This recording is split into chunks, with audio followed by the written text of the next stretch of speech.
These are kind of policies.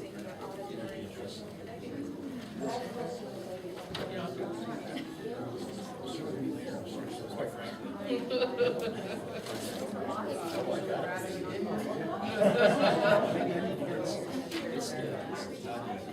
See, man, I have You get or nothing. I have all these And it's, you know, my bosses way in advance, so that nobody has every shit over me. that's a good thing to do.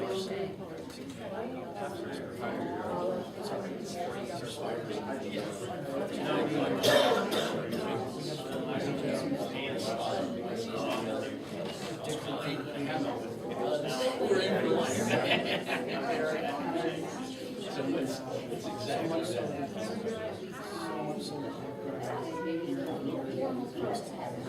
There's always, you know, like I said, it's my expectation.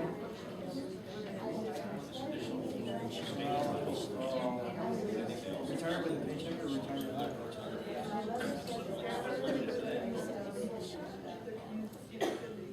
You will see. How's it going?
Testing.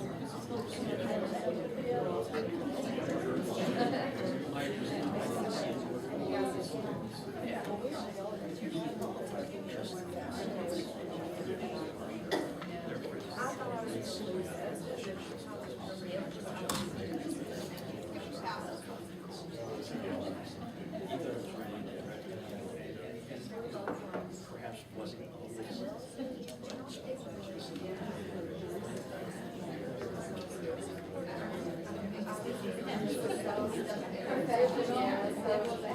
Oh, yeah, well, it's a special.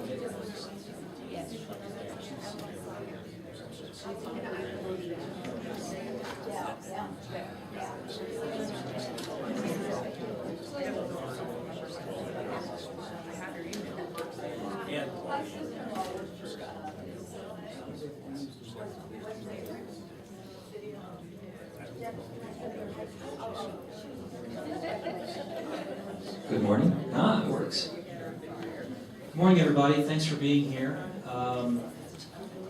This is the 2013 Colorado 911 Issues Summit, and my name is Daryl Branson with the Colorado 911 Resource Center. I know most of you, and most of you know me, but for those of you I haven't met before, welcome to the Issues Summit, and thanks for coming. This was a record-breaking year for number of registrants. Don't have a whole lot of people here yet, but maybe it'll trickle in as the day goes on. But for those of you who did brave the threatening-looking skies, even though it hasn't rained that much yet, if you braved the threatening-looking skies to get here, I appreciate the effort. So welcome and thanks for being here. So I just want to go through a few housekeeping items first. If you didn't see, there are name tags on the table outside. If you registered, there'll be a name tag for you already made up. If you didn't register, there are some blank name tags and badge holders out there that you can fill in. You don't have to wear a name tag, but if you would like to facilitate conversation with your fellow peers during the break, that's one way to do it, so that everybody knows who everybody else is. We are webcasting this. The people who are viewing us by webcast can only hear you if you're going out over these speakers. So whenever we have questions in the room, please raise your hand, wait for us to get a mic to you, and then ask your question. Otherwise, we can try to repeat the question if it's just too difficult to do that. But either way, for the people on the webcast to hear what you're saying or hear the question or comment, we do need to have that go out over the speakers in order for them to hear that. The webcast is being recorded. I am also recording on that little handy cam over there, and it may take a few days after the meeting today to get it up on the website, but I will have that available on the website, and I'll send an email out to all participants letting you know that that's available. The presentation, the main presentation today will also be available on the website, and any speakers who bring presentations today, I'll try to get copies of those from them to put on the website as well. Along with the name tags, I also have a sign-in sheet that I'm going to start around here. And if it doesn't get to you during the first session, hi Joe. If it doesn't get around to you during the first session, then look for it at the break. We'll put it on the table outside there. If you registered, your name's already on there. You just have to initial at the end of the column next to your name. If you didn't register, you can put your information at the back on the last page, and that way I know who's here and who isn't. Everyone who attends will get a evaluation form by email following the event, so that you can give me some feedback. Every year I get some good constructive criticism that I try to incorporate in the next year, so that each year this will be hopefully a little bit better than the last. So I really do appreciate that. Restrooms, if you go out here into the hallway and to the left, it's just a little ways down the hall, men's and women's. Lunch, those refreshments that were out there for the coffee service in the morning will stay out there until lunchtime. So if you start to feel a little peckish during the morning, or if you get out there on the mid-morning break and need some pastries or fruit or coffee, as long as the coffee still holds up, it'll be out there for you. Lunch will be served downstairs. Those of you who've been here before, it's the same room we've used in the past. Downstairs in the Mountain View room, I think is what that's called. So you feel free to go down there when it's lunchtime, and we'll have a hot lunch for you. Unfortunately, you'll have to get in line for it. We don't have people to serve you, but it should be good. It's a company that we've used before. Sponsors. I want to thank our sponsors. Our platinum sponsor this year is AT&T. Our silver sponsor is Relay Colorado, which is also operated by AT&T, but that's Joe Benedetto's organization. Oh, there's a logo that didn't work. Why is that? That can't be good.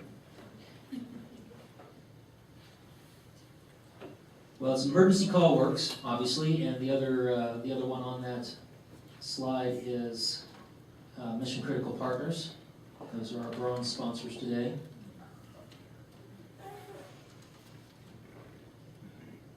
Well, I sincerely apologize to Mission Critical sponsors, or Mission Critical Partners, but I do appreciate their sponsorship, and I'm sorry that didn't work.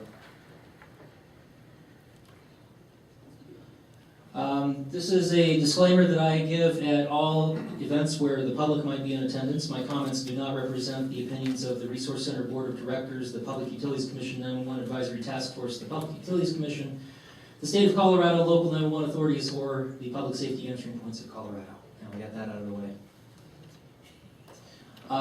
Our first event today, but before I go on to that, I want to also thank Jefferson County, as well as Jefferson County Emergency Communications Authority for their assistance. Jeff Irvin with JCECA is in the control room right now. He's the one operating our webcam so that the people at home can see what's going on here.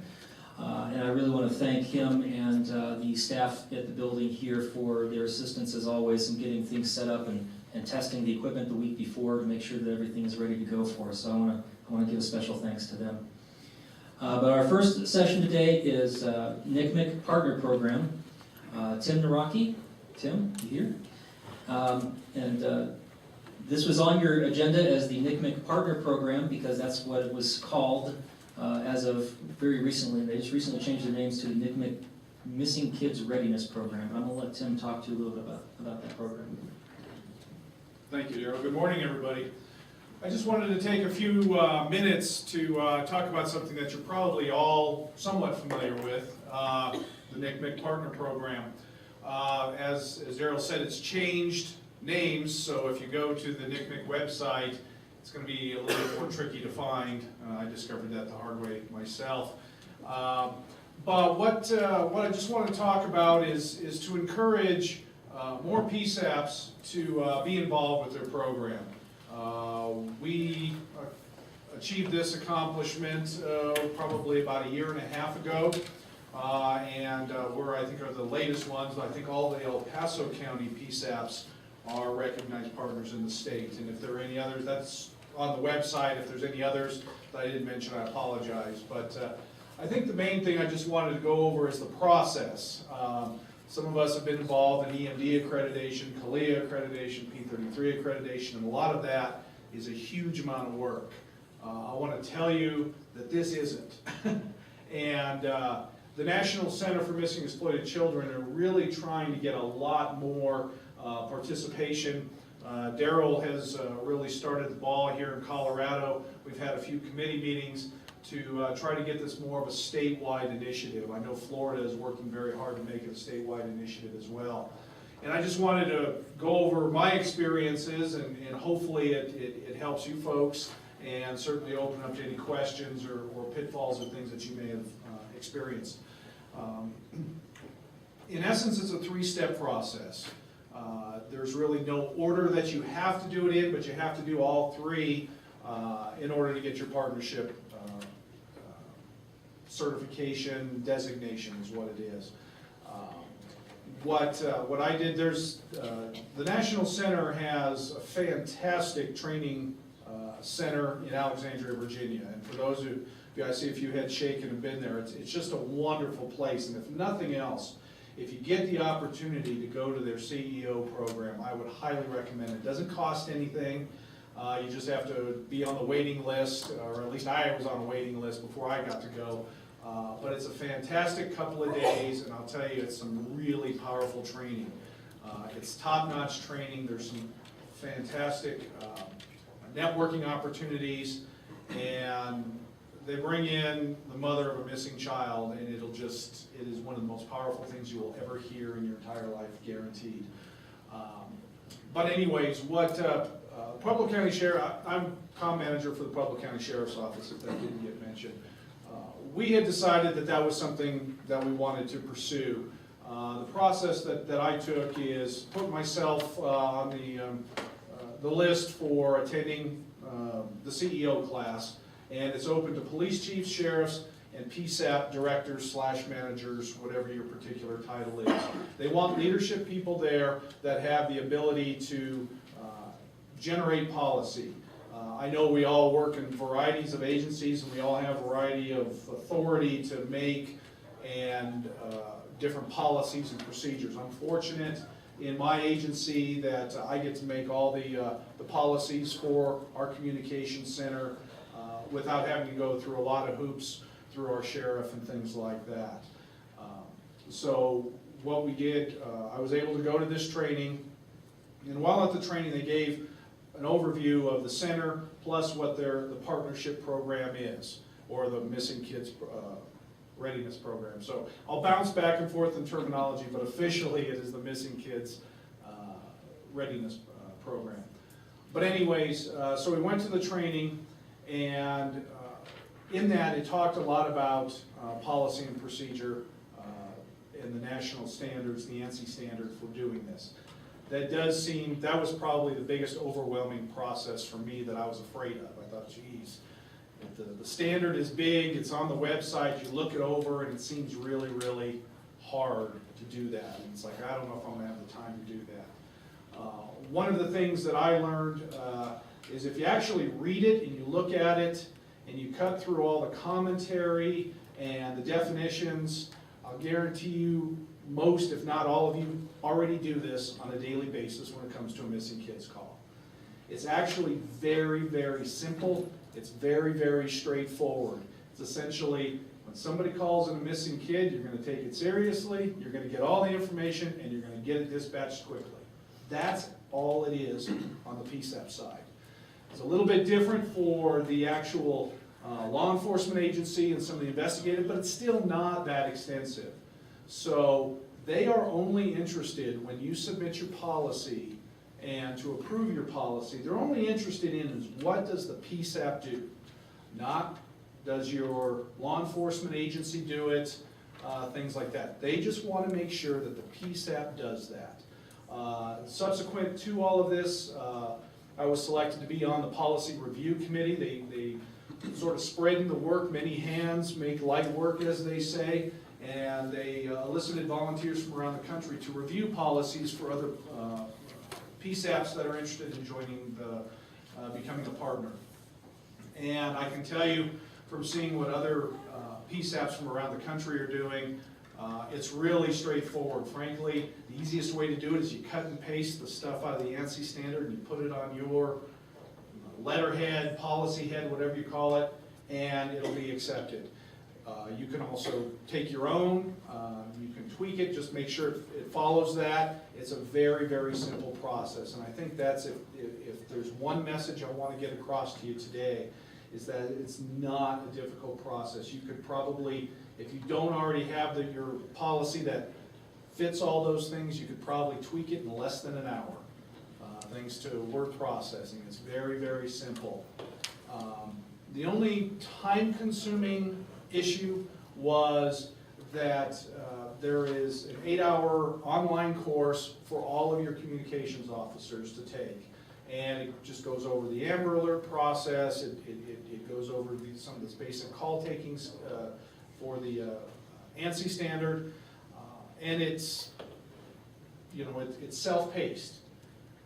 So what we did with our staff is I brought them all in, once decided we were going to do this as a center, gave them a brief overview of what the process was, gave them basically a 2-month deadline to do that online course. Everybody completed it, got all of our certificates in, submitted our policy. I attended the class, and within a couple of days, we got our designation. And it's really, really straightforward. And one of the things that the committee here in Colorado, what we're trying to do is to get everybody to understand it's not very scary and it's not very hard to do. And there's a couple of other options that we have to do it. For us, it made a lot of sense to do the online course, just to get everybody to do it within a reasonable time frame. And the workload at our comm center and the way that we've got scheduling, we had built-in trainings almost on a daily basis because of the shift overlap. So people were able to get this very well. But there are options of having the center bring that class out here for your comm officers. That may or may not make more sense as well. And usually at all of the APCO, NENA, Navigator, they usually have a pre-conference class, and it's all free, where you can send your folks to that if you want to get that in-person class experience as well. The biggest benefit that I found is it wasn't about getting a designation as much as just simply taking the whole concept of missing kids. And I can tell you in the time I've been in Pueblo County, we haven't had any tragedies like I'm sure some of you have had to deal with. And that's probably all of our greatest nightmares, to have that case. But what this really did for us is, what I saw is it gave my comms a lot of confidence. First of all, they knew we're going to make this a priority. We don't get a lot of these calls, but when we do, you're going to have solid policy behind you. You're going to have a little bit of additional training there, and you're going to know that this is going to be reviewed and that this is a priority for our comm center. And in the few times that we've had calls of missing children, and they've all turned out to be turned out well and not as tragic as some of the recent events in Westminster. But what I saw out of my comm officers is that, again, that sense of confidence. This call comes in, we've got to handle this right. And I think that's probably the greatest benefit, is that adds that little bit of extra layer to know that you've got a solid procedure in place. Your folks have been trained, and I know that the center really likes it because they know that the more centers that do this, the more consistent it gets done. And,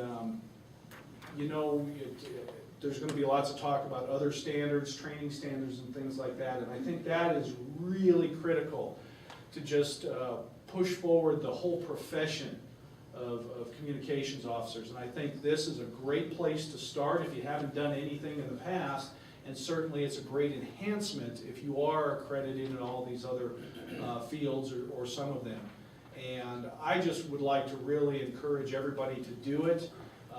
It's not nearly as much work. I was just talking to Pam Stewart down in Alamosa a couple days ago, and we got to talking about it. She says, yeah, it's sitting, I got some information at APCO, and it's sitting on the corner of my desk, and I just really haven't wanted to delve into it. And I'm sure there's a lot of people who've done that, and I can tell you it's easy.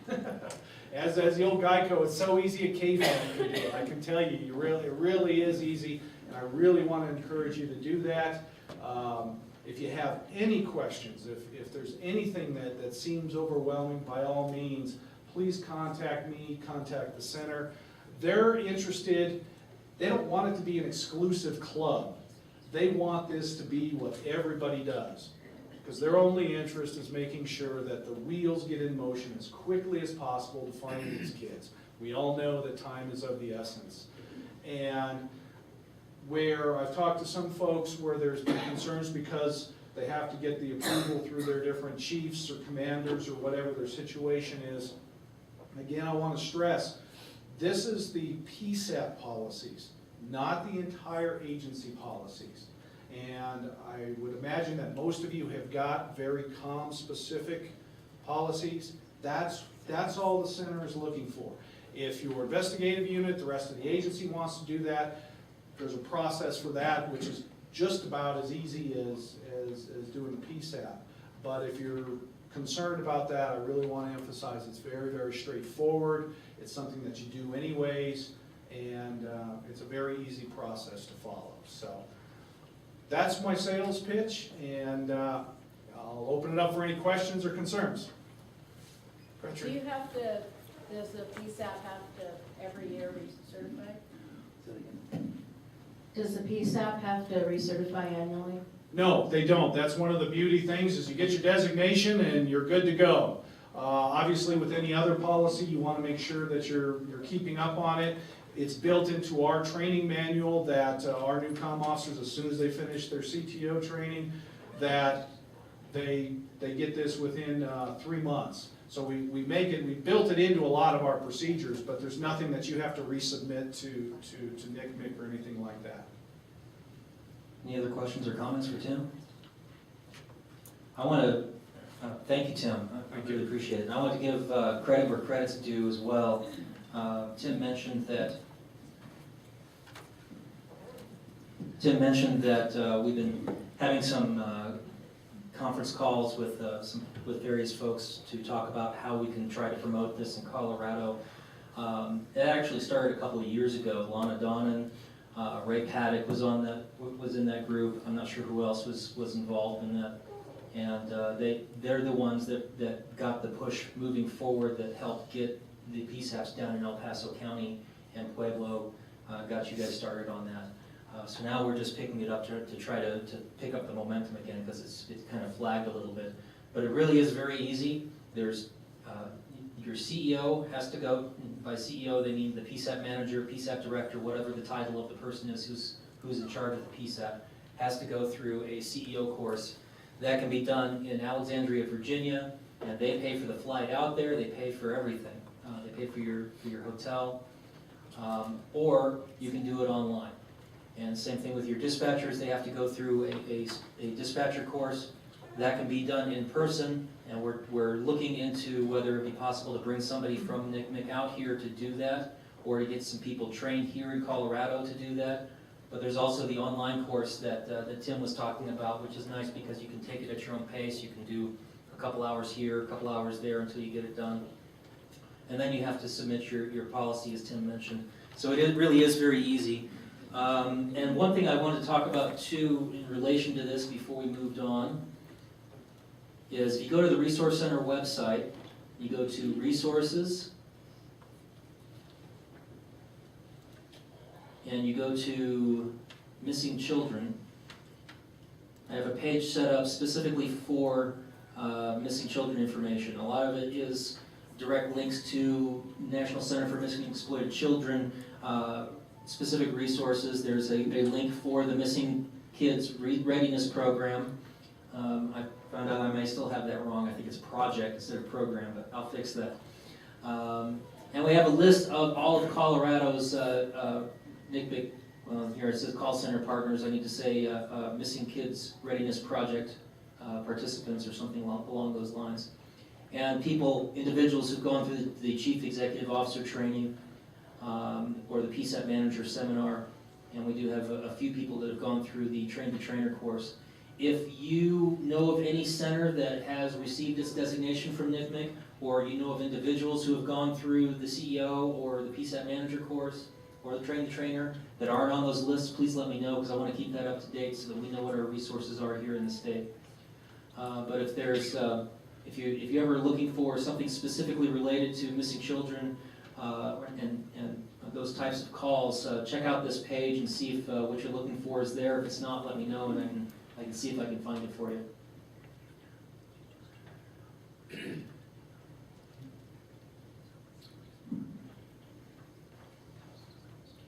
Any questions about the National Center for Missing and Exploited Children, Missing Kids Readiness Project? It's a mouthful, isn't it? Any questions or comments on that at this time? All right, thank you. Next item on the agenda is the State of 911 report. This is an annual report that the Colorado 911 Resource Center produces. We have done this every year since 2010. 2009 was my first year with the Resource Center. We did a verbal or oral presentation to the Utilities Commission, but we did not do a written report. Every year since then, we've done a written report. And if you go to the Resource Center website, click on Resources, then Publications, there's links to all of the previous reports are on there. We don't have the current one, the 2013, on there yet, but as soon as my board approves that, that'll be up there as well. And this is just to kind of get a pulse of what's happening in Colorado with 911. And to some extent, it kind of gets down into the details of what's happening in the PSAPs, which you don't often get at state level meetings, where we mostly talk about, where we're more likely to talk about Next Gen 911 and tariffs and PUC and FCC dockets and text to 911, but we don't necessarily talk about what's happening within the PSAPs themselves.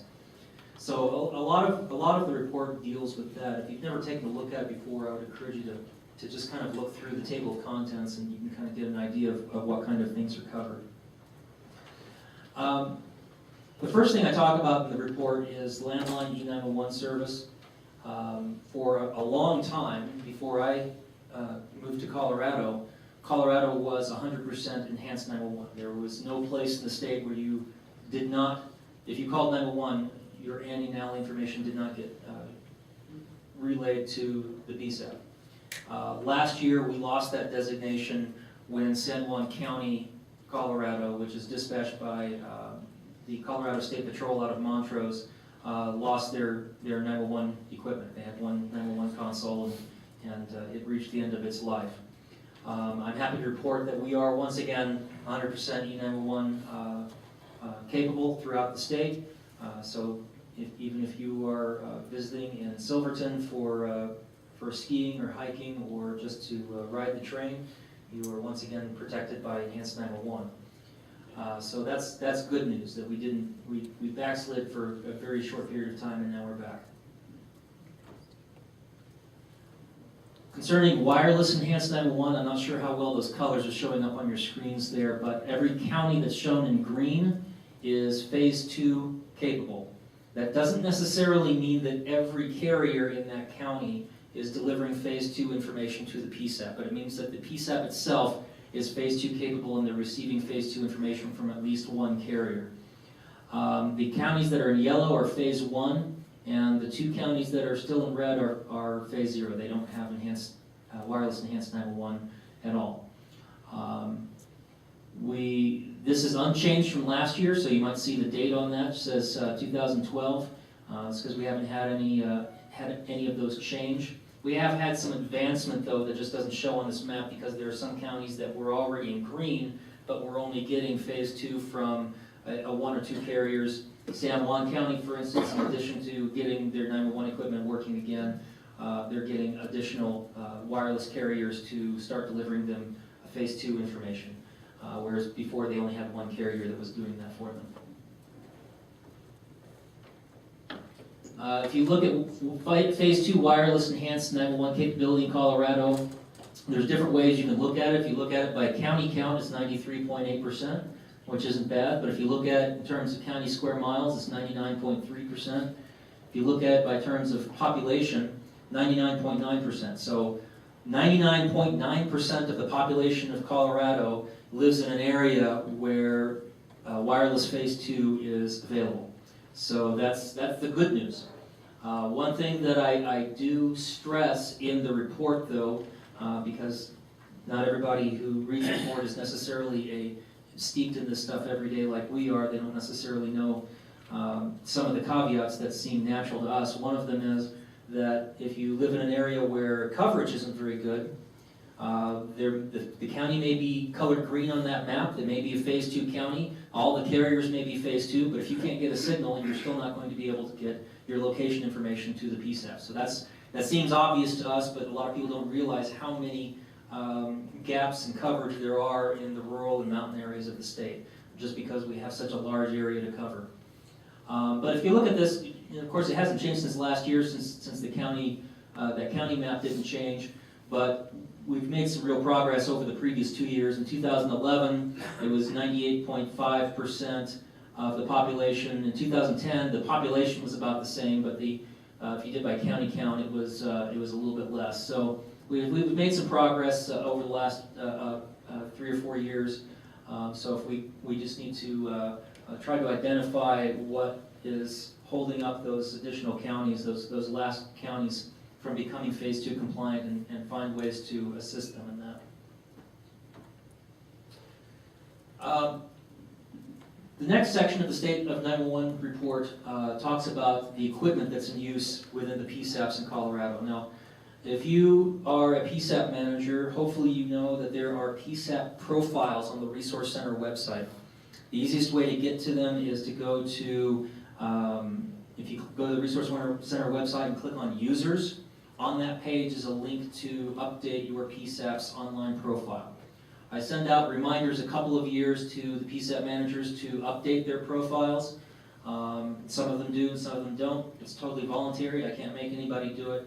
But this is what we use that information for, is to keep track of this type of data as to equipment that's in use in the PSAP, how old it is, when it was last replaced, when it was last upgraded, and so forth. So it's very important that everybody updates those as frequently as they have changes in their PSAP, so that it's as close to real time as we can get it.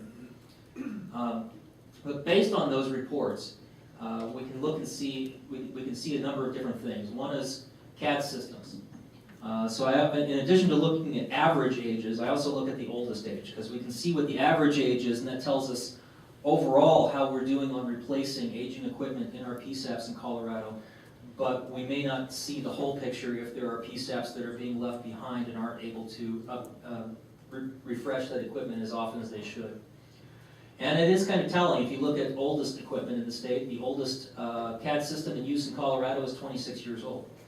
So there is a PSAP in Colorado using a CAD system that's older than probably some of the dispatchers that are using it. And it's the same one. So we did our first survey in 2010, and we've refreshed that every year. It's the same one that has been the oldest, and it's just gone up a year every year. You see the first year it went up 2 years, and that's simply because of when the survey was or when the data was calculated. But it has been basically the same PSAP every year has had that same designation as being the one with the oldest CAD system in Colorado. The average age of a CAD system in Colorado is 11 years. And there really is no nationwide data to know how often PSAPs in other states replace their CAD systems, so we don't know if this is a good number or a bad number, but what we do know is that the number has gone up every year since we started taking the survey in 2010. So when we started it, it was, it looks like it was at 8, and now it's at 11.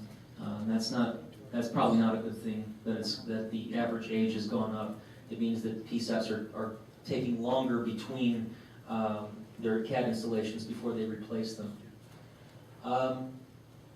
One of the questions was asked, when was the last, it doesn't really matter when it was replaced if you're doing an upgrade on the system, because a lot of times you have the same equipment, but you're replacing some of the hardware, you're replacing the software with a newer version.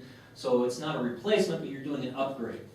So one of the questions we asked was, when was the last time your CAD system was upgraded? And the average for that is 6 years.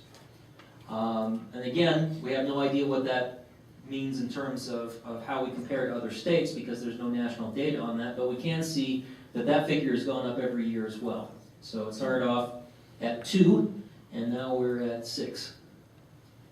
So that's since 2010. Now, you might notice that how do you go from 2 to 6 in only 3 years? And part of the reason for that is because there are different people who are participating now in the online PSAP profiles that weren't before. So that's one of the caveats I have to give on this. Because this data is completely voluntary, I can't guarantee the total accuracy of it. All we can say is that this is the best that we know about what's happening in the PSAPs. Next type of equipment is 911 system. The oldest 911 phone system in use in Colorado is 23 years old. And that figure has increased every year since 2010 as well. Loading, there we go. Average 911 phone system is 8 years old. That figure stayed the same in 2011. So in 2012 it was the same as it was in 2011. But it's begun to rise again. So when we first started the surveys, it was at 6, and now it's at 8. And we did ask the same question with 911 phone systems as we did with CAD. When was the last time it was upgraded? The last upgrade, on average, was 6 years. That figure stayed the same from this year from last year. It had risen the couple years before that, but this year it remained the same. And I do have some national data on that we'll talk about a little bit later. The oldest radio consoles in use in PSAPs in Colorado is 33 years old. It seems amazing, but that is what is reported. That figure has gone up every year, basically because the same PSAP that had that equipment has not replaced it in the several years that we've been taking the survey. The average age of radio consoles in PSAPs in Colorado is 10 years old. That figure stayed the same from 2011 to 2012, but it went up again this year from, I think it just went up from 9 to 10. It might be from 8 to 10. It's a little bit hard to tell from this chart. The average time since last upgrade of radio consoles in use in PSAPs in Colorado is 7 years. Now this doesn't make as much sense for older radio consoles. You can't necessarily upgrade them if you've got the old hardware consoles like the one that's 33 years old. But the newer consoles, as you know, you can replace some of the hardware, you can upgrade the software or the firmware, and so it makes sense to ask that question. If you ask that question, the average is 7 years. Dispatch console furniture, the oldest in use in Colorado is 23 years. Again, I have no national data on that, but you can see that the replacement rate has continued to rise over the course of the survey. Average age of dispatch console furniture in Colorado is 9 years, remained the same from last year. It had risen prior to that. Backup generators, very important piece of equipment. The oldest one in use in Colorado is 27 years old. That figure has also increased every year since the survey began. But the average age of a backup generator for PSAPs in Colorado is 11 years. Again, that figure has also gone up every year since we began the survey. The oldest UPS, that's uninterruptible power supply. I've always had trouble with that word. Uninterruptible power supply. It's so much easier to say UPS. The oldest one in use in Colorado is 24 years. I didn't know they were making them that long ago, but and that figure again has gone up every year. So the PSAP that had that old piece of equipment when we first started taking the survey still has that same piece of equipment. The average age of a UPS system in Colorado is 8 years old, and that number is unchanged from last year. So again, we had some PSAPs were able to replace so that the average stayed the same instead of going up. Recording system, the oldest one in Colorado is 15 years, and the average is 6 years. And the oldest, again, continued to go up, and the average stayed the same. So again, there's a little bit of a break there in terms of what we're doing as far as statewide. So I said I was going to talk a little bit about 911 phone system replacement rates. Last year, and this was in last year's report as well, I didn't do it again this year, but I don't have reason to believe that it changed that significantly. I did a survey through the National Association of State 911 Administrators to find out what the replacement rates of equipment were in other states. We found that there are no states that track equipment other than 911 phone systems. A lot of states, that's all they pay for with their 911 surcharge funds is the phone system. But we did have a lot of varying information on phone systems. On the low end, you have North Carolina, which refreshes their phone systems every 3 to 5 years. And we can consider this probably analogous to the upgrade time. You know, when I asked, when was the last time it was upgraded? Because they might not actually replace the system, they might just upgrade to the next version of the software and so forth. So that was North Carolina, was 3 to 5 years, and then you have as far as Virginia, Minnesota are both 5 to 10 years. Colorado's average time between upgrades of a 911 phone system is 6 years. So if you look at that, if it goes from 3 to 10 years in other states, depending on which state it's in, and we're at 6 years, we're kind of in the middle of the pack. But that's looking at the average again. That doesn't really tell the whole picture when there are some PSAPs that are not refreshing even close to that average number. The next section of the report talks about wages. It's sort of a salary study for dispatch positions in Colorado. And I start with starting call taker. And a call taker is defined in the report as someone who takes 911 calls but does not dispatch them. Not every PSAP uses these, so this does not apply to every PSAP in Colorado, even if they responded to the survey. The starting wage for a call taker only position in 2013 on average was $15.93 as opposed to $15.53 last year for a positive change of 2.58%. You can see the chart. It's gone up every year, which you would expect it to because of inflation if for nothing else. And this is as compared to inflation. So inflation are the blue bars on this bar graph, and the wages, the increased wages are the red. So the red represents the difference between the year that's shown and the previous year. So it's gone up every year that we've taken the survey, but this is the first year that it's actually kept up with inflation. And you can see that the first year we did it, it didn't keep up with inflation at all. So you can consider this year trying to catch up, but not quite there. The top call taker wage, this is the highest paid call taker in your dispatch center. Some dispatch centers, if they have a salary range, it might be the top of that range, whether somebody's actually making that amount or not. Or it might actually be the person that is actually the highest paid call taker in that dispatch center. As you can see there, it's gone up every year as well. This year it went up 2 cents, so not very much. It was almost stagnant. And if you look at it in terms of inflation, it's almost the opposite of the starting call taker wage, whereas the first year, it hasn't kept up with inflation for any year, and this year it was almost stagnant, as I said, so it didn't keep up. Starting dispatcher wages, this year it went up from 16.76 to $16.85. It's a slight increase, it's about a 0.5%. And inflation was about 2%, so it didn't keep up with that. But it's at least better than last year when it actually went down. So that is an improvement. Top dispatcher wages were unchanged. So last year it was $22.76. This year was the same. Nobody reported any changes.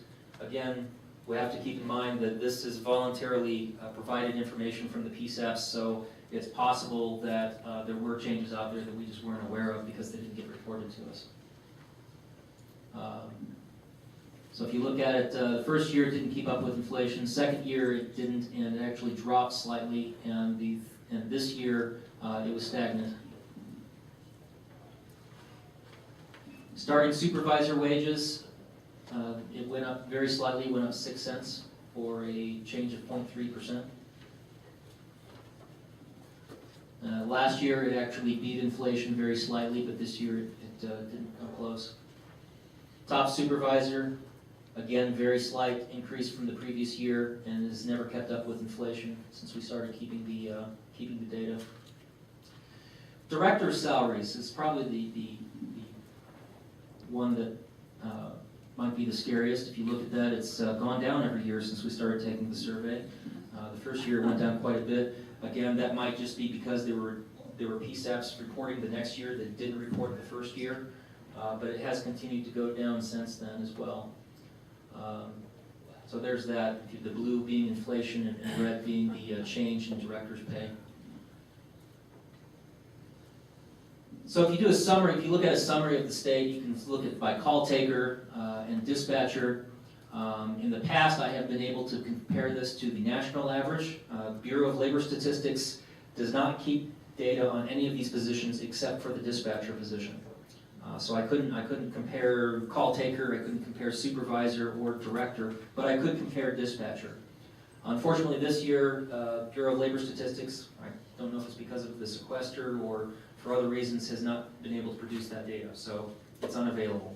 I couldn't provide that this year. In the past, we've actually ranked fairly high compared to the other states, as much as in 6th place compared to the other states. But given the fact that our rates are not keeping up with inflation, I don't know if that would have changed this year or not. It's kind of a guessing game since they didn't release the data. Another way you could look at it is breaking it down by region. So if I broke it down by the all hazards region, and you can see if it says NC, that means there was no change for that type of position in that region. If it's in green, then it means it went up. If it's in red, it means it went down. So you can kind of compare within your region what your pay scales are. SL is San Luis Valley. Unfortunately, I don't have any data for them. But NC is North Central, Northeast, Northwest, South, South Central, Southeast, Southwest, and West.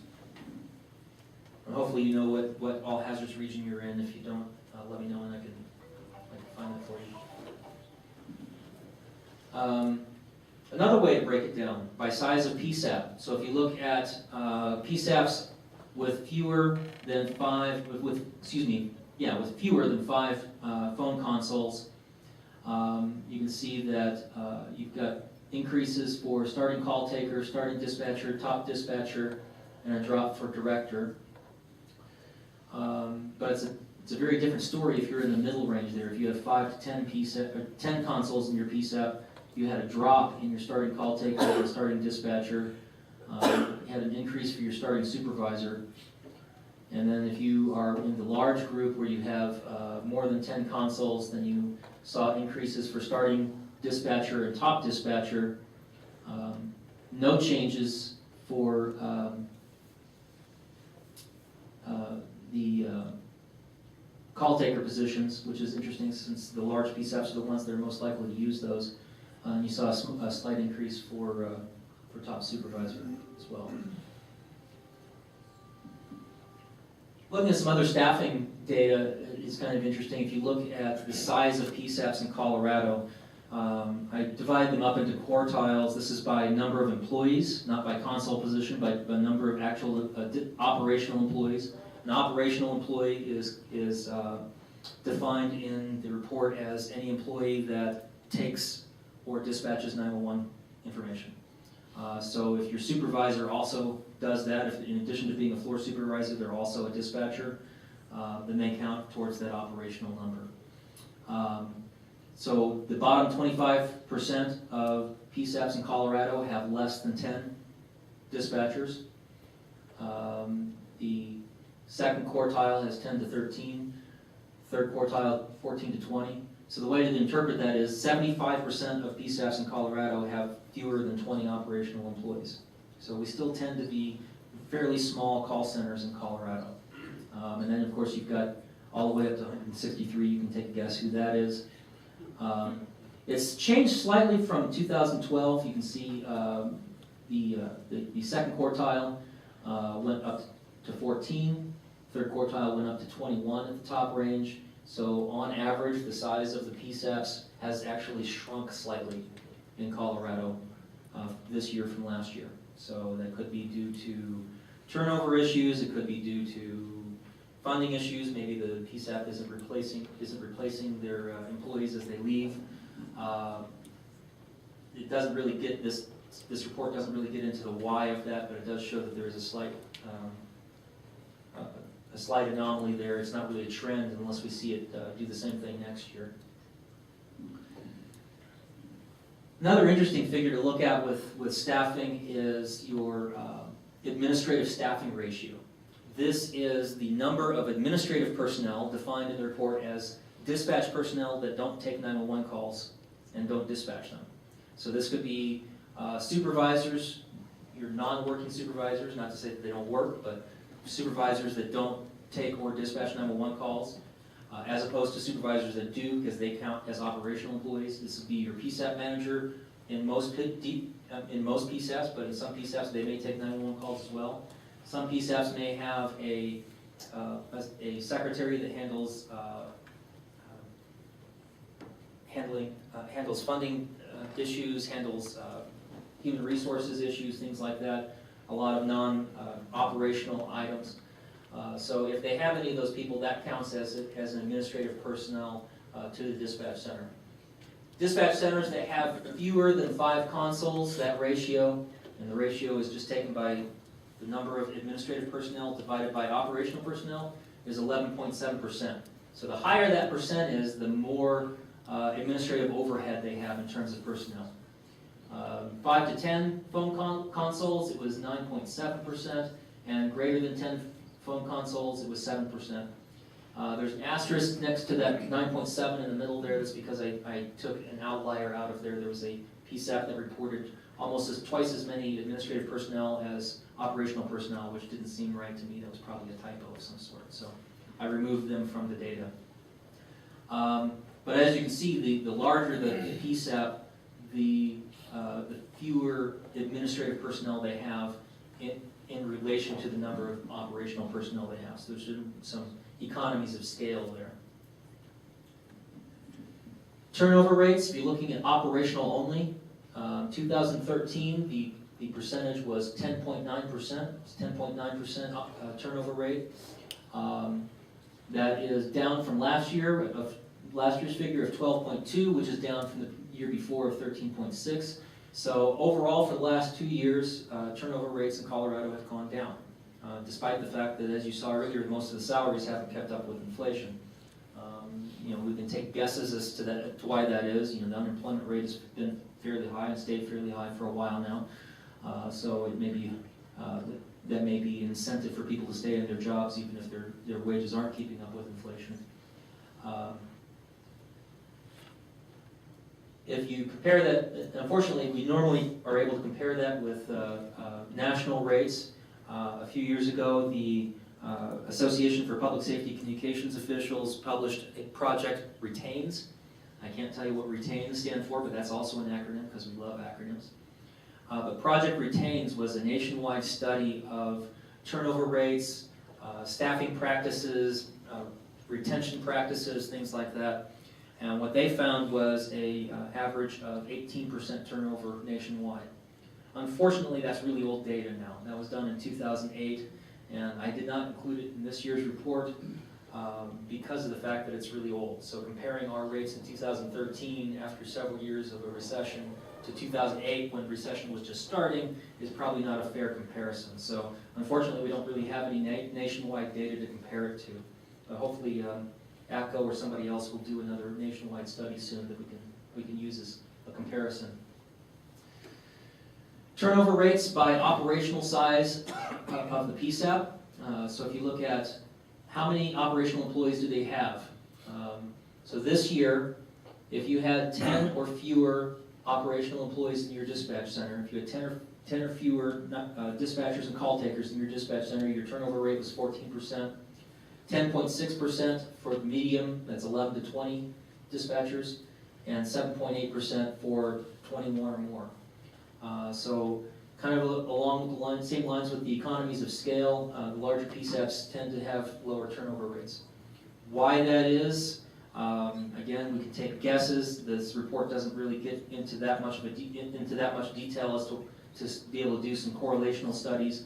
But you can take some guesses. They tend to pay more based on the other chart that we saw that broke down wages by size of the call center. They may have better benefits. They may be in areas where the unemployment rate is higher. There are a lot of different factors that can go into that. It's kind of difficult to make any actual judgments about it. That's probably really hard to read on the screen there, but something we started tracking last year were training policy items. And there are a lot more questions that we ask in the survey, but the two that are kind of quantifiable are the number of classroom hours that are required for new dispatchers in a call center. That number is 87.8 hours on average. That's the average number of hours that a call taker or dispatcher has to go through training before they're allowed to work without a trainer, before they're considered done. They may still have to work with a trainer because that's the next question. That number is actually down from the year before. In 2012, it was 96.1 hours. That drop may not mean that dispatcher centers are reducing the number of classroom hours. It could just mean that we had somebody else participate in that part of the survey that didn't the year before. So it's not necessarily bad news yet. What we would like to see is what it does next year, and hopefully it'll go up next year so we can see that it wasn't a trend. Since last year was the first year we started taking this data, I want to kind of caution people from trying to take too much out of that 1 year's difference. But I did want to at least show it. If you look at number of hours of on-the-job training required for new dispatchers, it's 579 this year. It was 576 last year, so it went up very slightly. Looking at the bottom range, though, that's the part that may concern some people. We didn't have any that reported no on-the-job training required for dispatchers, so that's good. We all at least realize that you need some training before you start taking 911 calls. But the low end was 32 hours, so 4 8-hour days and you're ready to go by yourself in at least one PSAP in Colorado. And classroom hours range from 0 to 360. It's kind of a matter of philosophy. Some dispatch centers may think we don't. Classroom isn't valuable time. We can teach them all that while they're on the job. In between calls, whatever. They may have a different way to approach that. But if you're a dispatch center that thinks that classroom time for dispatchers is important, seeing that there are some that don't do any classroom time for dispatchers may be of a concern for you.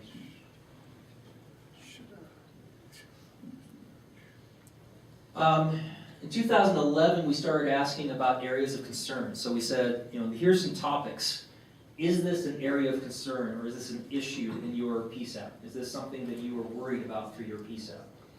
And they could check as many of those boxes as they wanted. And that's why these numbers don't add up to 100%. But if you look at them, in 2013, you can see the numbers have actually gone down in a number of these categories, which is good. But it was 68%, reported that staffing is a concern for them in their PSAP.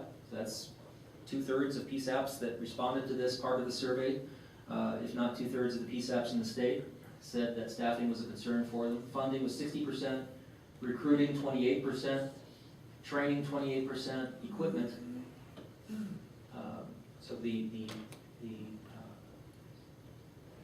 state of your equipment or replacement of equipment, 40% of the PSAPs responding said that that was an issue for them.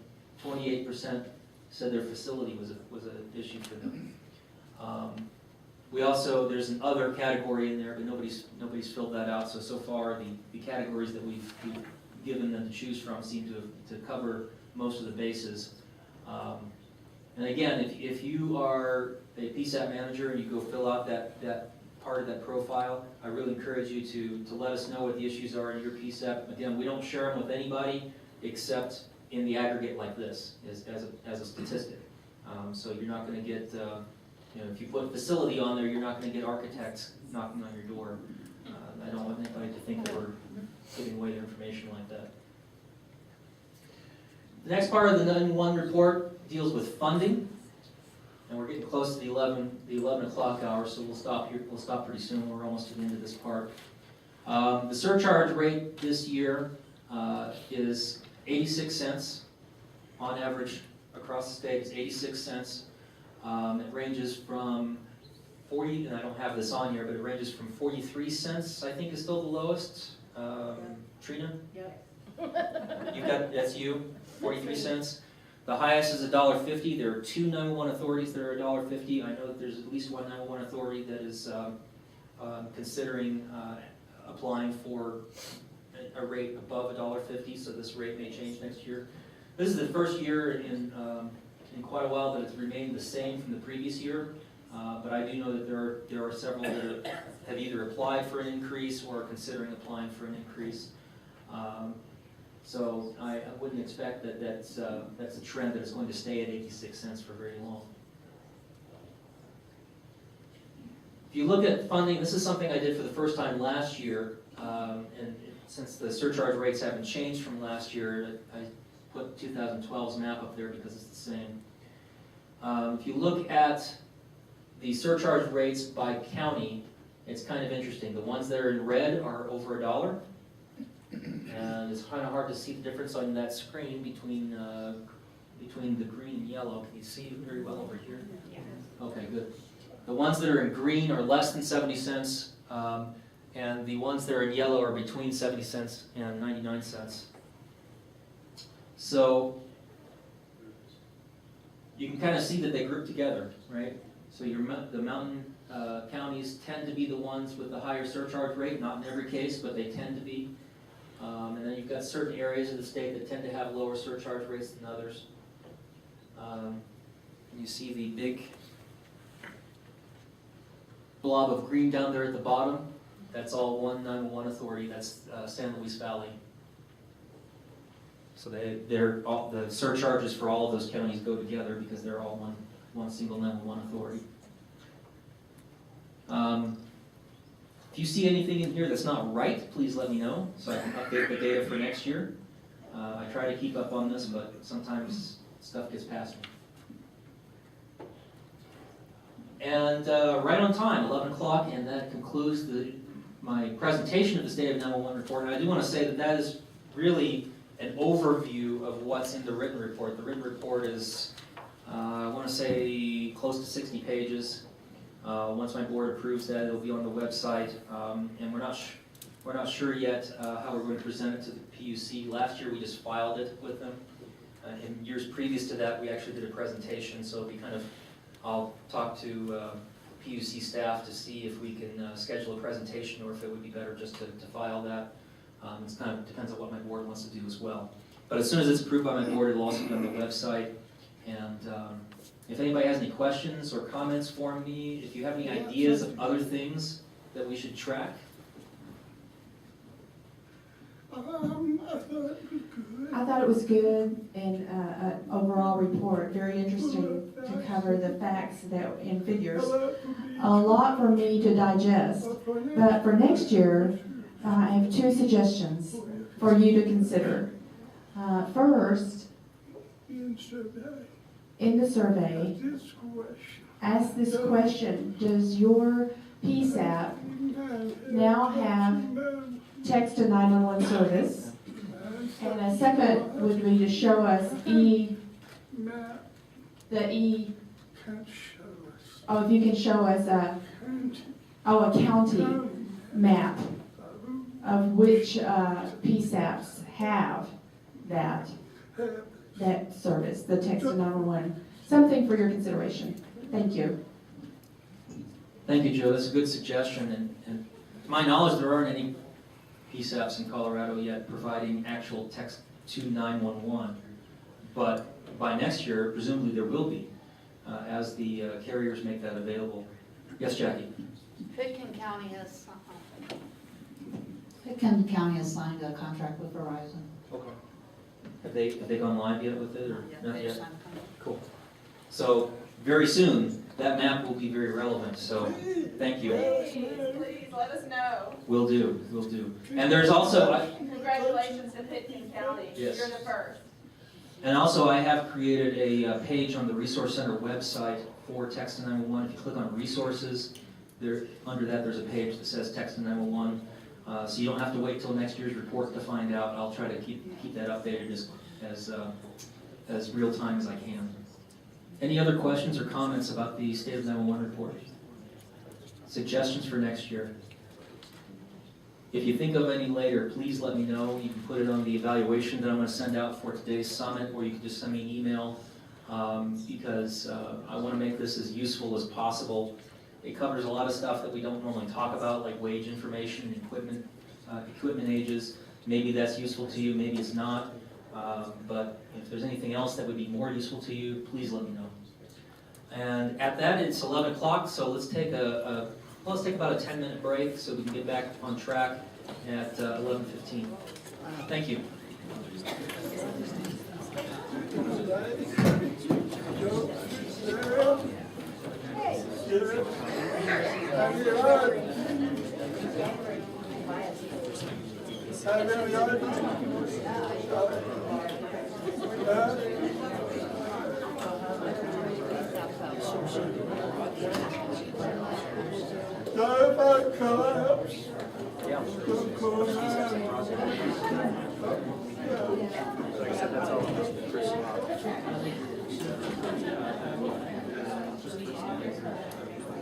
And what kind of project? How no, we're talking dial up here.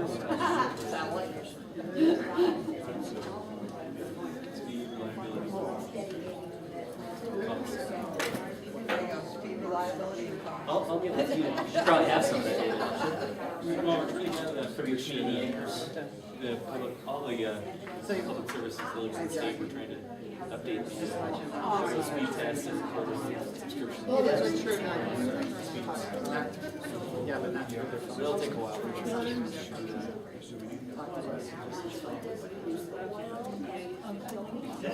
He just installed the system.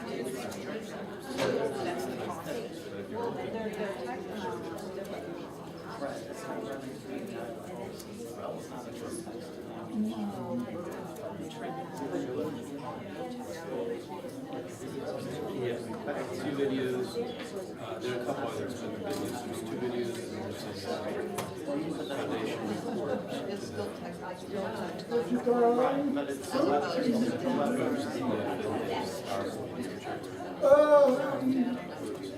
That's what the improvements were. Who's getting fixed on one, also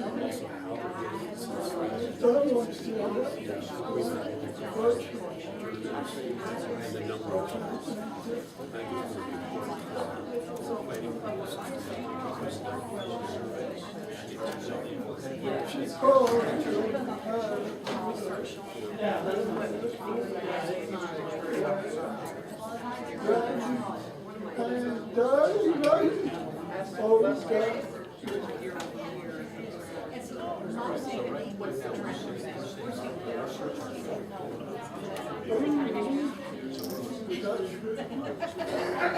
I'm gonna get some cook.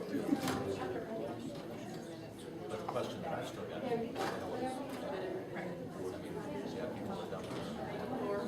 They're increasing the number of so on. Yeah, actually, so why is it? So essentially,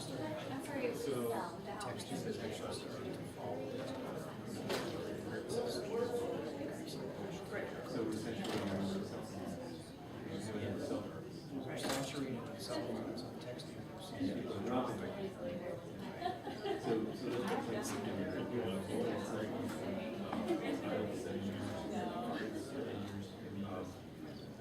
we just decided last year, and Glenn, I think it's supposed to be. So for a long time, they increased cell phones. Which is offsetting. And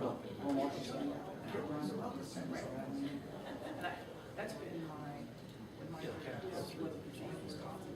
Not only did we experience population increase in our county.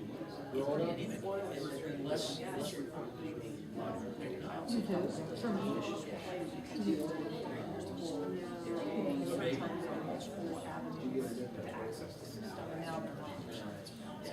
It's kind of. And like I said, I mean, That's so, so- so in our situation, listeners that are not our agency, I get that kind of growth, they just have to be surcharged. So we collect this. Oh, yeah. Yeah, really, because if they're not profitable, so we might want to do that, and you did. So be more profitable. That's a Is that what you're suggesting? Is that we start? It's just a question. It makes sense to me that if we want to, if we are seeing. It really doesn't matter which surcharge. Overall reduction. That's where you. Well, especially since our managers will be increased cost of infrastructure required to migrate to next gen. And if state and the rest of the state is having the same revenue projections that we're having, so we have one kind of surcharge rate. So I believe that would be very telling. I have that too. Another report that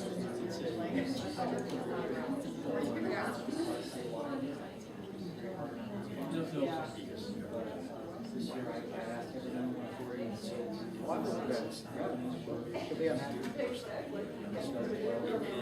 it's a reflection. It's always a reflection.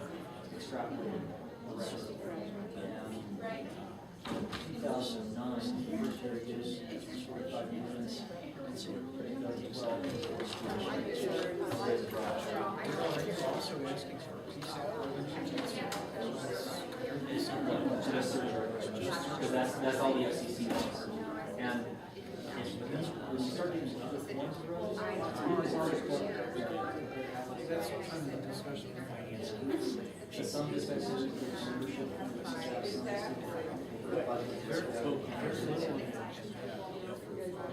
Historically, our one is very little.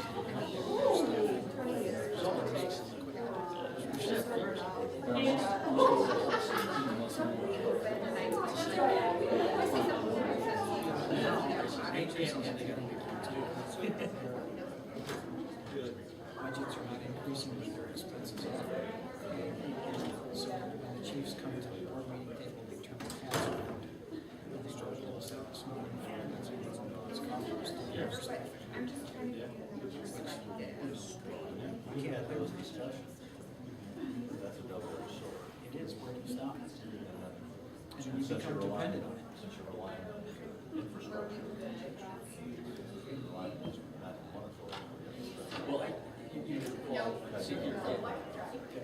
we just floated a second to the public safety tax because there's a route through the system accounts versus taxes and tax. And one level of certification in that spreadsheet. And the ballot was different, was the ship was actually on what the card looks like. So you can easily see.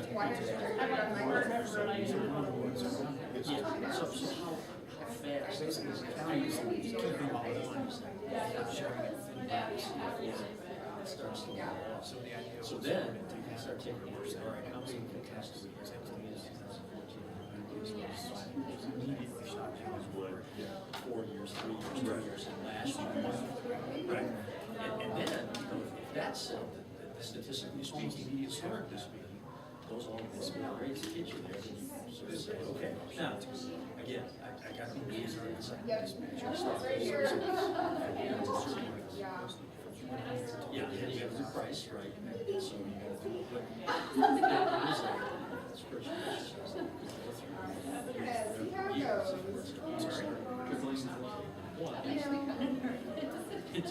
Well, but not just there's one thing our dispatch. So you got to put historically on terms that keep staff, to train staff, have staff, have enough staff to send them to training, cover time without overtime.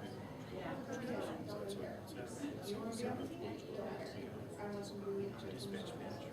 Right. This is the situation. Of course, that was shell shock.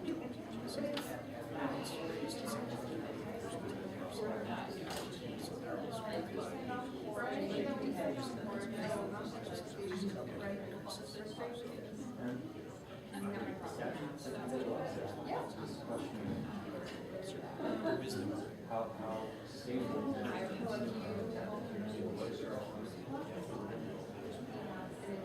Our attorney doesn't necessarily agree with this.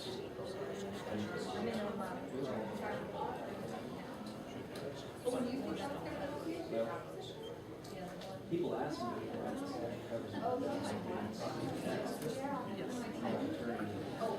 different attorneys love different things. Probably, I got it.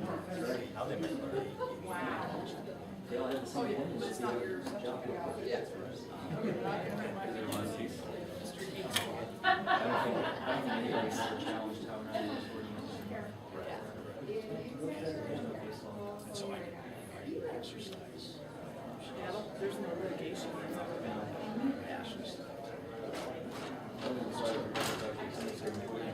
Now, part of it, know it's going to be Yeah. people that have been there. Well, like I read her deal.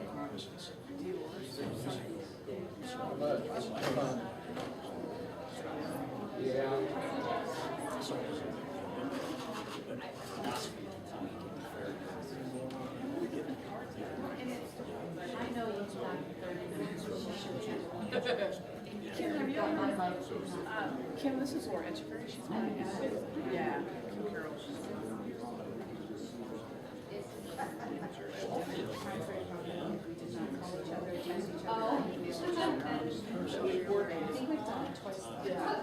We're on the same wavelength. Oh, yeah, it's like a uniform. Yeah, seriously. You must wear, yeah, you must. It's almost exactly the same color. It's pretty darn close, yeah. Black shoe, black suit, turquoise top. So, this This is time. how uniform, so when we talked about it being voluntary, we were really not. We were lying. Daryl, when do you think your board will be? You know, it seems to me. Don't know. We'll probably have our next meeting in November though, so it'll be probably after that. It's hard for what Yeah, if we prove it in November, then you'll have it by January. usually when we try to do our authorities, we give them the whole. So he's still there. I got a.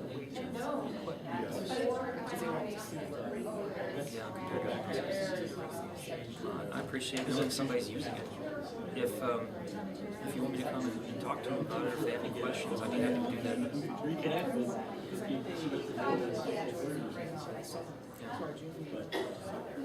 Too many authority boards in the state, if we go to every one of them, but if they have if they're going over my report and have any specific questions, that'd be a good time for me to do that. I'll see if I can get them to come back in. Did you get Ray night? All night long.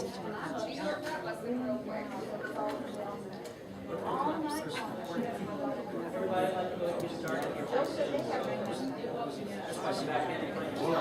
Thank you. long. And I I usually say on top of that. So I'm on your team. I'm more about waiting for rain coming in, but it wasn't. They got social hours, they got the bathroom, and then you get to stay. Well, we have a little extra time today, so, because Diane Russell was going to talk on TURT, and they're just way too busy with everything going on, so.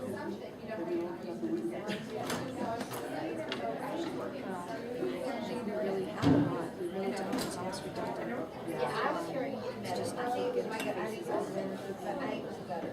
I'm talking about the fact that actually have projects that My people dog, can go over. this is the last interview we were talking about, just getting some active members. And then he was sometimes. I set those up so anybody can leave comments.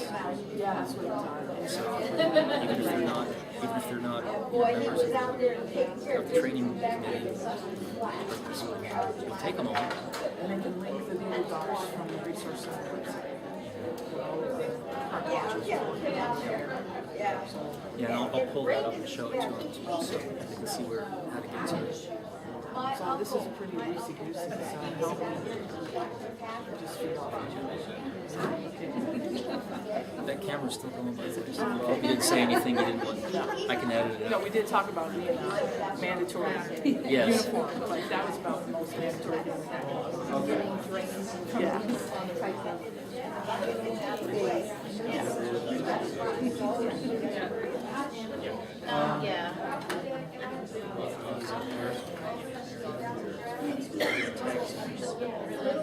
Hey, everybody.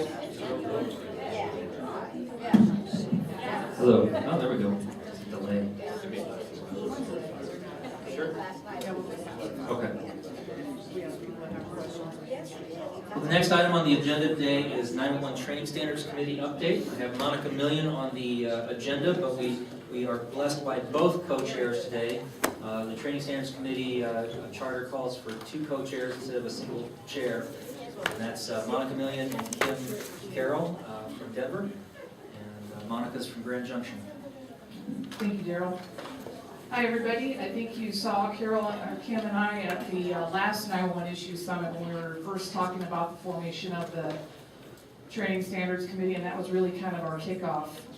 We've actually been working pretty hard now, month to month, since February. And we have actually the formation of 3 modules that are completed. All of the training material and information is accessible on the Colorado Resource website. And one of the things that we did after our September meeting was Daryl has now put a link to Google Docs. So even if you are not actively participating in the training standards group, you can go in and make comments. So we're looking forward to everybody doing that kind of thing because we need a lot of input. So Monica, let me show people how to do that. If you go to the Resource Center website, so I'll start from the home page again. My connection here is a little slow. And you click on Groups and Committees. And then from that page, you click on Training Standards Committee. I've got a list of all of the modules that have been proposed by the Training Standards Committee, the individuals who's taken responsibility for putting materials together for those modules. And then below that is a box that shows the current modules that have been put together. And you can actually click on those, and it'll take you, if some website, or excuse me, some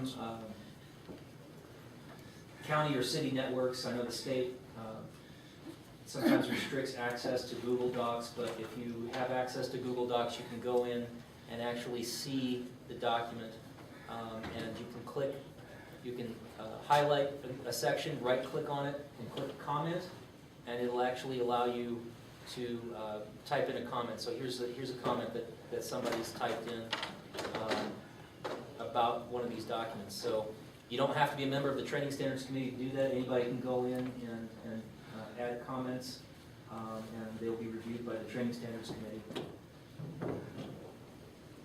Thank you, Daryl. I think initially for our first few months, we were really just trying to get increased involvement in development of this training standards idea that we came up with. We've done a really good job. Jennifer Kirkland, who's the secretary of the group, has done a great job of having an updated list through our conference calls and us bugging our sister and brother agencies, or neighboring agencies, I probably should say. And we have a really good up-to-date list of the 98 PSAPs and who their training contacts are.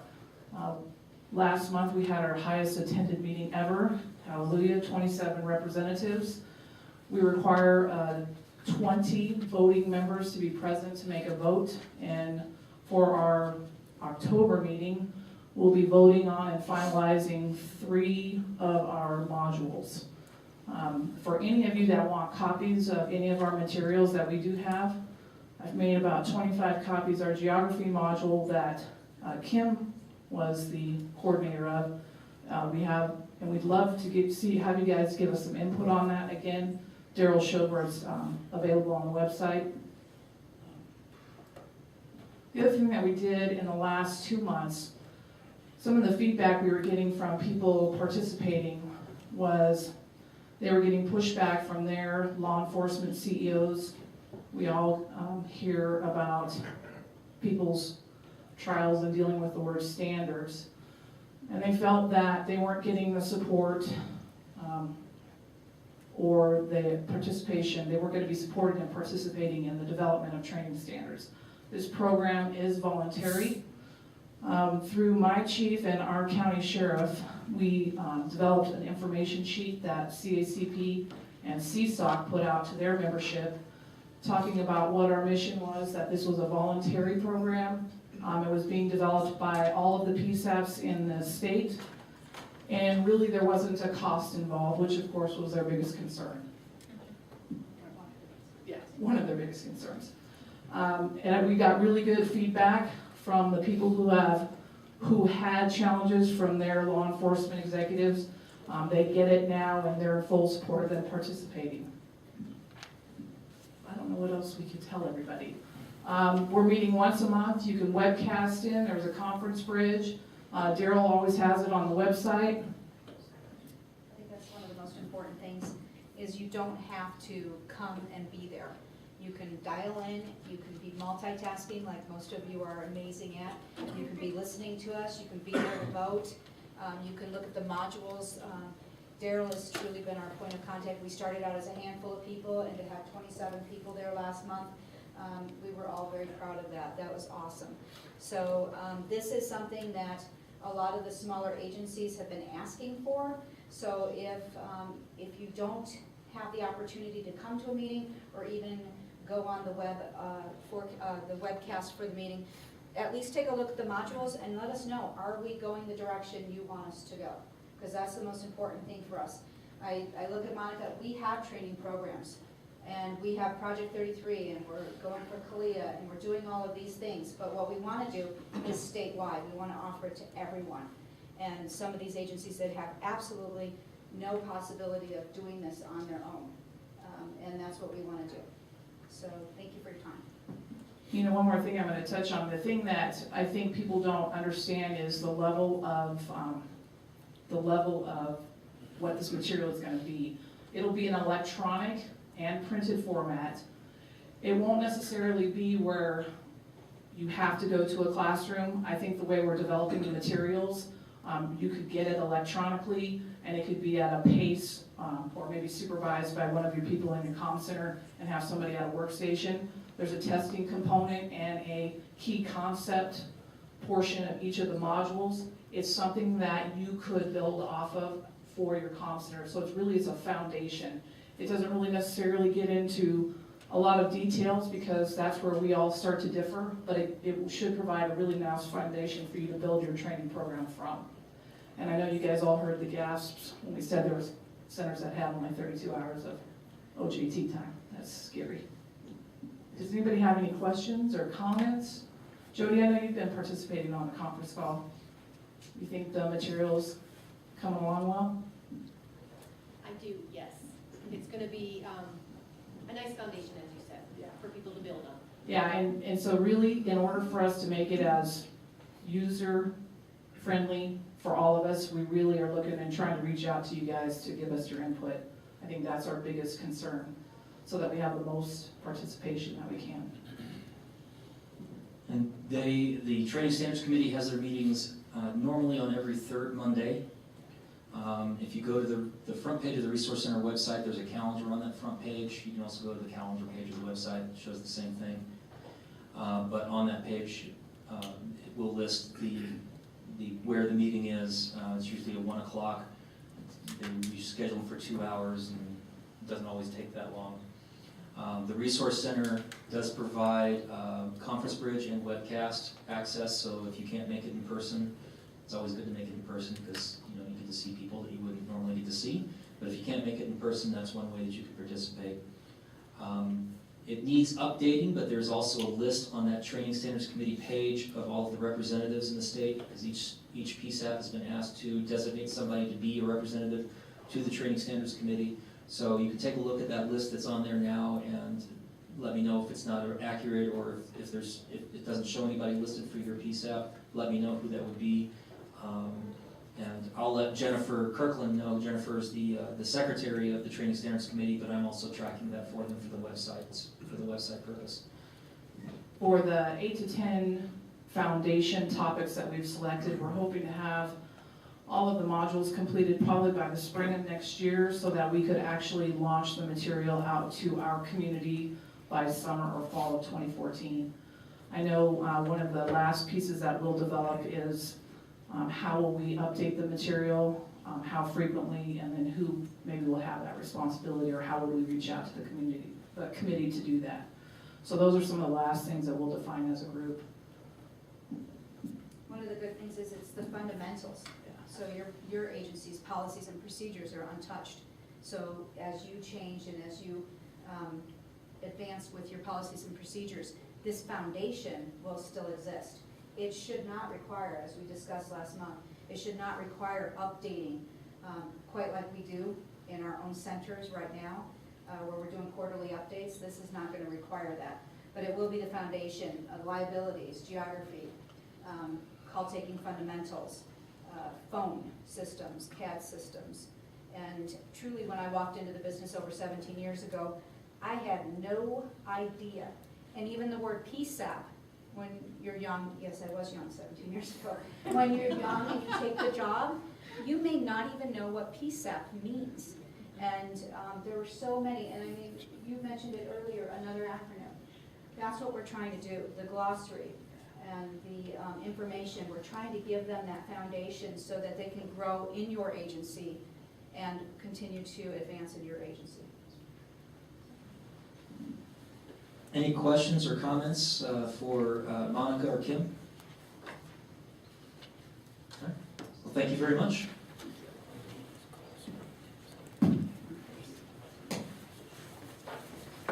That puts us a little ahead of schedule, which is good because I only scheduled 15 minutes for myself to give an APCO, a summary of the APCO conference this year. And when I was putting together the presentation, it turned out I had a lot more material than I thought I did. So one of the things I like to do, and this is, one of the things that my board has asked me to do, and I think it's a good idea, is I go to almost all of the national conferences. This year I missed NENA for the first time in, I want to say 6 or 7 years, even before I started working here. But once I go to those national conferences, I need a way for the Resource Center to make that valuable to the state is to try to get that information out to the 911 professionals of the state that I picked up at that conference. Obviously, I'm not the only person who goes to those conferences, and there are a lot of different tracks that you can usually take, especially at APCO and NENA. So if there's other information that others of you have brought back that you want to share with the 911 community about what you learned at APCO or what you learned at NENA this year, we can talk about that as well. But I just wanted to kind of give a quick summary of some of the stuff that I brought back. So this year, the national conference of APCO was held in Anaheim, California. It was very nice weather there. Some of the information that I brought back with me started with a session that I went to on the very first day on next generation 911 functionality over MLTS, which is multi-line telephone systems, over legacy networks. It seemed like an interesting topic to me, and normally I try not to talk too much about specific products, but this presentation that I went to was about a specific product that most of you have probably heard of, Smart 911. It was about a specific way of using Smart 911 in order to make MLTS deliver more information to the PSAP. Again, this is secondhand for me. The presenter did a very good job of explaining it, and I'll try to do my best in a much shorter amount of time. But modern multi-line telephone systems have a lot of information about calls that have more information about their call that can be delivered to the PSAP through ALI. Even if they are using a PS ALI product that allows them to deliver specific location information inside the facility, if it's still coming through across your ALI stream, you're not getting a whole lot of information compared to what they actually have on site. What this presenter was suggesting, and this presenter didn't work for Smart 911 incidentally, but what this presenter was suggesting is that the MLTS operator could deliver this additional information to a Smart 911 profile, which if the call center then is using Smart 911 could, when they receive the call, they would tap that profile like they do with other Smart 911 calls to get that additional information.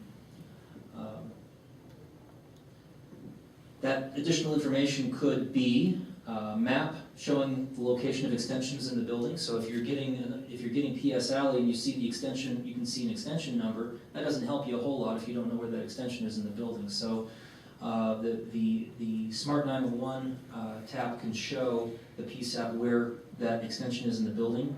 Current alarm conditions in the building, even if it's an alarm that doesn't cause a police response, or doesn't cause an alarm company to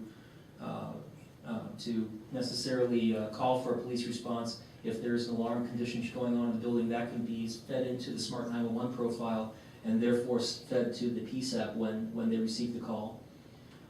Some buildings in the modern era now have the ability to tell a central computer within the facility which doors have recently been opened or not, which doors are locked and which doors are unlocked. That might be important information, especially if you get an abandoned call from an extension within a multi-line telephone system. That information can be delivered to the Smart 911 profile. Recent motion detector data in the building, and any other data collected by modern smart building technology. So it could be temperatures in the building, which might be useful to locate the source of a fire. If somebody's reporting fire in the building, they're reporting smoke, but they don't know where it's coming from. If you can see different temperatures in different parts of the building, that might be a way to, that might be beneficial to the call center. So again, like I said, that was the 5-minute version of a 55-minute presentation. If any of you want more information on that, I can get you that presenter's contact information so that you can contact him. I can also get you a copy of his full presentation, which APCO makes that available following the conference. The next session I went to was a FCC update from David Firth. David Firth is I believe the Bureau Chief, I think is his title, of the Public Safety Homeland Security Bureau of the Federal Communications Commission. And he provided just some update as to what the FCC is doing and what's happening in their realm. He reported that 80% of the public safety licensees in the country have met the narrowbanding deadline that happened this year. That sounds good, and also means that there are 20% that haven't and that they're still working with. He listed some spectrum-related issues that are affecting public safety that the FCC is currently working with. And that includes 700 megahertz, 800 megahertz, T-band, 4.9 gigahertz band, and I'm not a radio guy, so I'll assume that means something to you. Concerning rebanding from the 800 megahertz range, he said that 90% of the non-border region licensees have moved. Obviously, we would be in the non-border region. He's talking about the regions not in connection with Mexico or Canada where they have additional rebanding issues to deal with. They expect that rate to be at 99% by 2014. He gave a text to 911 update, and since I have a separate module on text to 911 for this summit, I'll be talking more about that later. Location accuracy, big topic as always with the FCC, or at least it has been for 2 or 3 years now. The FCC is looking again at Phase 2 accuracy guidelines. As you may remember, they changed them about 2 years ago, made them a heck of a lot more complicated than they were before for wireless carriers to know whether they're meeting the standards, and for PSAPs to know whether their wireless carriers in the area were meeting the standards. They're looking at them again specifically in relation to indoor accuracy. None of the guidelines that they have put forth in the past make it differentiate between outdoor and indoor accuracy.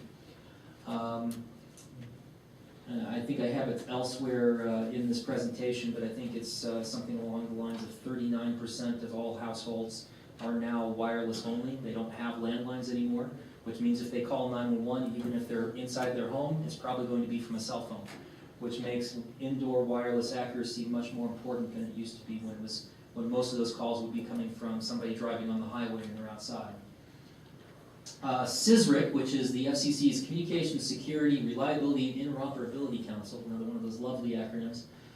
They are testing new technologies for indoor wireless location accuracy. Some of it sounds almost like science fiction. It's very advanced. One of them that they're testing involves mapping the shape of an RF field, and the phone by using that map of the RF field, the phone can tell where within the field it is, and do additional precision, add additional precision to its location that way. So some of it's very advanced, and it'd be interesting to see which of those turn out to be practical or not for everyday use and for PSAPs. Network reliability, as a lot of you know if you've been reading the Resource Center's newsletters, and if you've been paying attention to other news concerning 911, the FCC has been very interested in network reliability ever since the derecho storm, and then Hurricane Sandy kind of added additional urgency to that initiative. There was a report issued last year about outages that occurred on the East Coast following the derecho storm that affected the eastern seaboard. That report contained a number of recommendations, and right now the FCC is reviewing those recommendations and trying to determine if any of them should become mandates rather than just recommendations. Those recommendations don't generally affect PSAPs. There were links to the actual report in some past issues of the Resource Center newsletter, but if you didn't get a chance to look at it and you want to see what those recommendations are, send me an email and I'll send you the link to the actual report. But most of those recommendations affect the carriers more than they affect PSAPs. So just to let you know, they're not necessarily talking about new mandates for PSAPs, but they're talking about things like requiring carriers to have backup generators at cell sites, and requiring carriers to let PSAPs know within a certain period of time that there is an outage, which seems like common sense, but there were issues with that during the derecho storm, so that's one of the recommendations that they made in the report.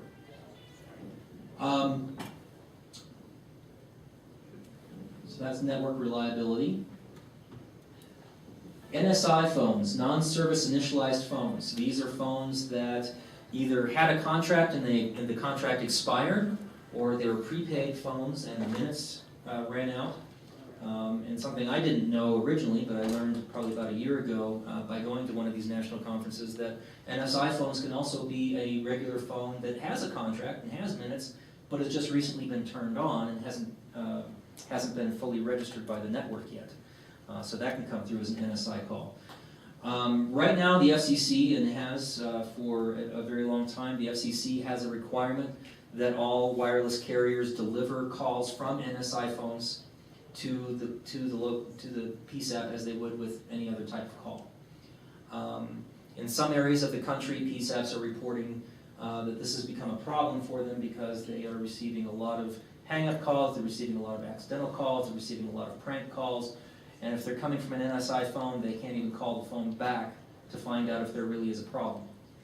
If it's a hang-up call, and it gives you, what it usually gives you is a placeholder phone number with a 911 area code that the PSAP can't call back, because those types of phones can't receive incoming calls. So the FCC, at the request of National Emergency Number Association, has reopened that issue. They're considering whether or not they want to continue that rule, or if it's time for that rule to sunset. If that rule sunsets, I'm not sure how they'll handle the issue with phones that are legitimately, that have legitimate contracts and have minutes on them. They just got turned on so that the person could call 911. And it may take a couple minutes for that phone to get registered on the network. That could be an issue that would be pertinent in discussion of whether to continue to allow NSI phones to call 911 or not. But that is something that they're looking at.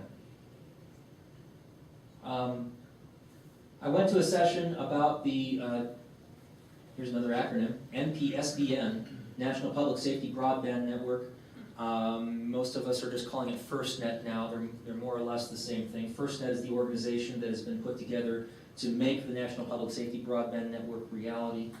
And it was about the Public Safety Broadband Network early builders session. We have an early builder right here in Colorado in Adams County. Adams County received a BTOP grant, another acronym, Broadband Telecommunications Opportunity Program. It was a program put together by the federal government. Actually, I think it was part of the first stimulus package. But it allowed these agencies that received the BTOP grant to do some things with public safety wireless broadband, the ability to get data out to field units in a lot bigger packages than you can send over a regular MDT network, for instance. In some ways, you can almost think of National Public Safety Broadband Network as the field side of Next Generation 911. That's one way that I explain it to people. Whereas Next Generation 911 is the ability to get data and multimedia and other types of information from the caller to the PSAP, National Public Safety Broadband Network gets that information from the PSAP out to the field units. One of the things that came out in this session that I went to on early builders or early adopters was that they have run into a problem with the time it's taken for FirstNet to be formed. Basically, all work on these early adopter programs, these trials that have taken place in various places in the country, I want to say there are at least 11 or 12 of them in the country, had to be put on hold while the FirstNet board was formed and they got their operations up and running. They've now hired a executive director, they've hired some additional staff, and so they're starting to get some work done. But in the meantime, there was about 18 months where their projects were more or less put on hold. So now they're having to rethink those projects and decide if they want to move forward with those or not. One of the more interesting sessions that I went to at APCO was on iPods. I know we had somebody from, we had a couple of people from iPods or from one of the agencies that was working on iPods come and speak to us at a task force meeting. I want to say it was at the May task force meeting. iPods, if you don't know, stands for, and again, another acronym, we love these, Integrated Public Alerting and Warning System. And iPods is sort of an umbrella term for several things, one of which we already know very well, which is EAS, Emergency Alerting System. Another, which is fairly new, but is a lot of you are aware of because it's been used quite a bit in Colorado, is WEA. That's the Wireless Emergency Alerting System.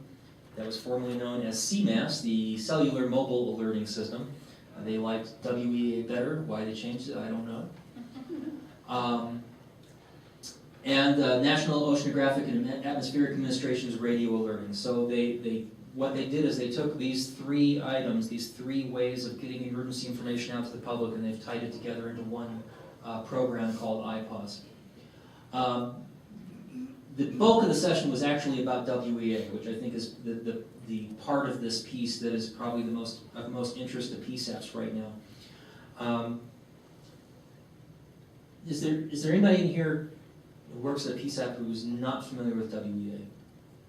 Wireless emergency alerting. Okay, you guys know this stuff. So I'm going to skip some of this. You already know some of the basics, how it works. If you're not aware, all carriers now participate. When it first started, there were certain carriers that participated and some that didn't. Now, according to this presentation I went to, all carriers are now participating. And here's where that statistic I said was somewhere else in this presentation. 39% of all households are now wireless only, which means that your county emergency alerting systems, unless people have put their phone number, they've opted in with their phone number in your EAS, they're not going to get your emergency alerts that you're sending out.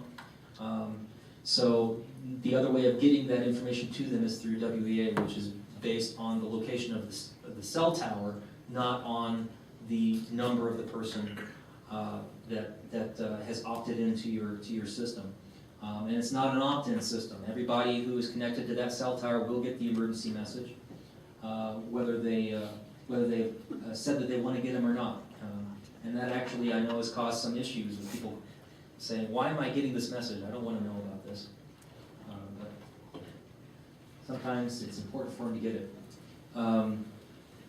Since you guys are familiar with WEA, you probably know, the messages are limited to 90 characters. One of the things I was unclear about, probably because I haven't worked in the PSAP for quite some time and haven't been exposed to using WEA, is how those messages get out.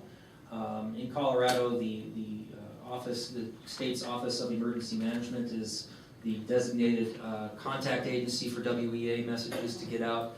But other agencies, local agencies, can get approval to send out their own WEA messages, so they don't have to go through the Office of Emergency Management. Is there anybody in the room that works for PSAP that sends out their own WEA messages? We're in the process. You're in the process. Jefferson County. So, have you sent out any before that? Have you sent out any? So, have you contacted the Colorado Office of Emergency Management and they sent it out for you? Okay. So that basically, I guess that's the only way to do it until you get approval to do it yourself. Well, to do it yourself, if you're interested in that, you talk to Vicki. No, you can talk to Vicki. She's very nice. I'm sure she'll help you out. But the other way is there's a website on I think it's on FEMA's. There's a page on FEMA's website that leads you through the process, and that's basically what he talked about in this session. You have to have software that was approved by FEMA to interface with the network. That software can be third-party standalone software, so you can get it and it'll just be on a browser in your PSAP, or you can get an emergency alerting system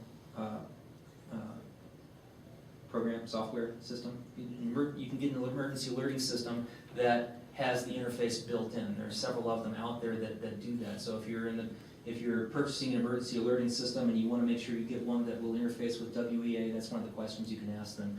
Do you have a CAP, which is it is a communications alerting protocol? Yes, communications alerting protocol. Does it have a CAP interface built into the software? So that would be one of the questions that you would ask. You then have to go through an application process with FEMA, and you have to have people trained on how to use it.